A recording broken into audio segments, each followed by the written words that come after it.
As many of you might know, every week here on KVUE, I feature different children in foster care looking for their forever families. And as we wrap up the year with the last week of 2023, I am excited to share with you an end-of-year adoption update. 11 children who I've interviewed for these segments were adopted this year. Let's take a look. First, let's start with Zaquavion, who goes by Zach. He was adopted in a Williamson County courthouse in the spring of this year. His new mom plays basketball with him and adores him so much. Next up, do you remember Nadia and Heavenly? These precious girls, we played with makeup and had a tea party together. Well, this is them with their new parents.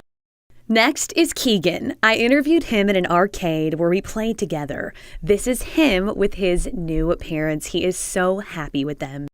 Next up is this precious trio, King, Royalty, and Prince. I met them at the Thinkery where we ran and played.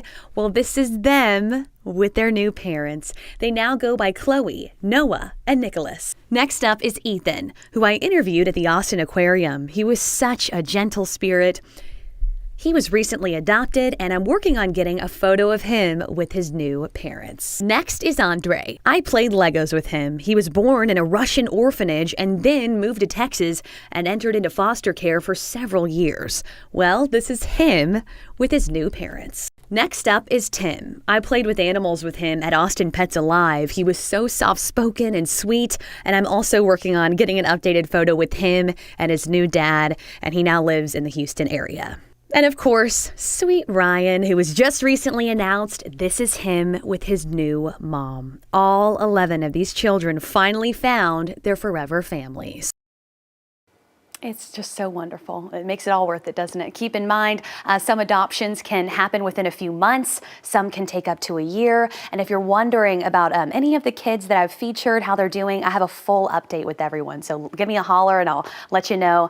And once again, I also have several children who have been matched with parents, but I want to wait until it's official in court before I announce for the new year. But it's just so wonderful to see these updates. As always, you can look on KVUE.com/foreverfamilies to learn about adoption.